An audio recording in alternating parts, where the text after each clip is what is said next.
Okay. Well, hey there. I'm the Cardinal, and I'm the Hill in Cardinal Hill Wealth Management. Cheers. Okay, today we're going to be talking about understanding donor advised funds. So, what's a donor advised fund? It's a really neat vehicle. We actually just started a donor advised fund at Cardinal Hill Wealth Management. Yep. It's a charitable investing vehicle that allows you essentially to put money into a donor advised fund and invest it and grow it tax deferred, and then that vehicle gifts to charities over time. So that's the high level of basically what these things are. Yeah, so going just to how it actually works, donor advised fund, or a DAF is how we'll refer to it probably from here on out. DAF really is actually a charitable organization. So when you set them up, they are eligible for a charitable contribution that is an immediate upfront charitable deduction in that year. And so you can do it all the way up to that December 31st and get the deduction. And well, I won't go into the weeds, but every DAF is a little bit different on how they're set up on that front. But you can grow your assets inside of the DAF, and then you can gift those assets from there. So there's a couple different types of donor advised funds or DAFs. One of the main differences in types is an endowed donor advised fund versus a non-endowed. Kind of similar to a trust, an endowed types of trust, an endowed donor advised fund, the principal, let's say I put $10,000 into a donor advised fund, that's the principal, that has to be set apart for a particular purpose, but then the interest each year can be given off. Whereas a non-endowed donor advised fund, if I put $10,000 in, that could immediately go right out. So it's more flexible, you could think of it that way, in terms of its restrictions with the principal, the amount of money, the contribution that you put in. Yep, and then in some cases, a DAF may require a matching gift or contribution to be made. So in some cases, the account owners may be required to give a matching donation to the charity with a matching donation to the sponsor. There's also a difference in terms of how the investments are managed. So there's pooled or separately managed donor advised fund. A pooled donor advised fund is, think of it as like a model portfolio. So at Cardinal Hill, we do a lot with model portfolios. We also do some custom investing for clients.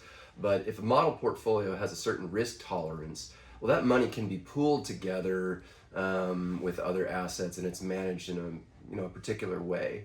Whereas if you want it to be more customized, that's actually in a separately managed account where there can be more nuanced investments that occur without any sort of other pooling that goes on. So that kind of has to do, some advisors may prefer one or the other, and other advisors may allow both, but that's just one of the nuances. Yeah, with that said, you just want to make sure your fund that you pick, because there's hundreds of them, that it will allow you to do it how you want to do it, or the advisor wants to do it. That's right. So I want to do a quick comparison to foundations.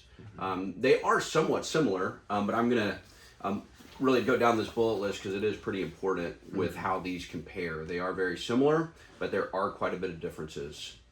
But both permit donors to have a pool of charitable dollars that donors and their families may control, and both permit grants to existing charities and are both eligible for the charitable contribution deduction in that year. The key differences are this. DAFs are typically less expensive to administer, not always, but most of the time. And a DAF can be economical with low balances versus a private foundation may be overly costly if you have under a $250,000 donation.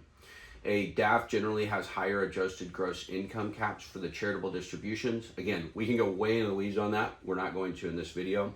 And a DAF offers anonymity, and the private foundation does not, as it is required to file tax documents that are public record every year. A DAF may not grant to individuals where some private foundations can with IRS approval. DAFs, just for the record, they can just go to most charitable companies that are set up, but they can't go to an individual.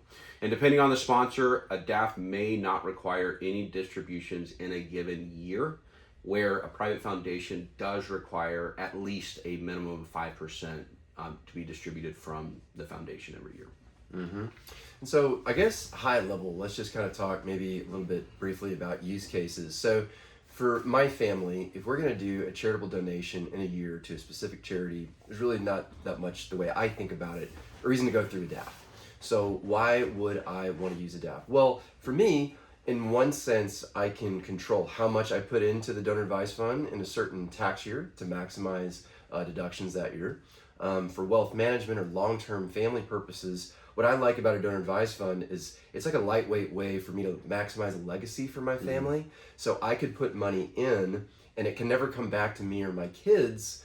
But if I pass away, I can name my children to be the donating advisor, I forgot the term, but they can control where the money flows, but an outside professional can still invest it for them. And so if we want to think of like a family goal, we want to solve this water shortage problem in Ghana or something by the year 2050, and we want to make a big dent in that problem. I can, as a dad, invest money in and kind of control that piece and know that in the future my kids can play a part in leaving a family legacy for the long term. There's a lot of other, is there any other thing to talk about? Yeah, I think I would add to that of just what the huge benefit I think of a DAF is that long-term tax-free growth, right? I mean, it's one of that is one of the best things ever about a Roth or a 529 for education planning. But this is the same thing, except it kind of can just go perpetuity, right? So it just, to me, you were saying I wouldn't do it if I knew I was going to do it at the end of the year giving. But if we're talking 10, 15, 20 years down the road, I mean, that's a massive benefit of a DAF, I think. And I think there's some other use cases that are more nuanced. We may do other videos on that in the future. So if you're an entrepreneur that's about to sell your business, you have a big taxable event, a DAF can make a lot of sense to shield some of those gains from taxes.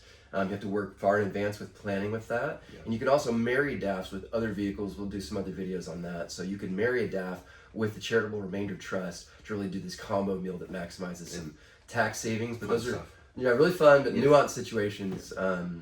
So anyway, I'd say that's pretty much a good overview, I think, at a high level of donor advised funds. So if this was helpful, please reach out to us. If it wasn't helpful, please reach out to us. Let us know how we can clarify.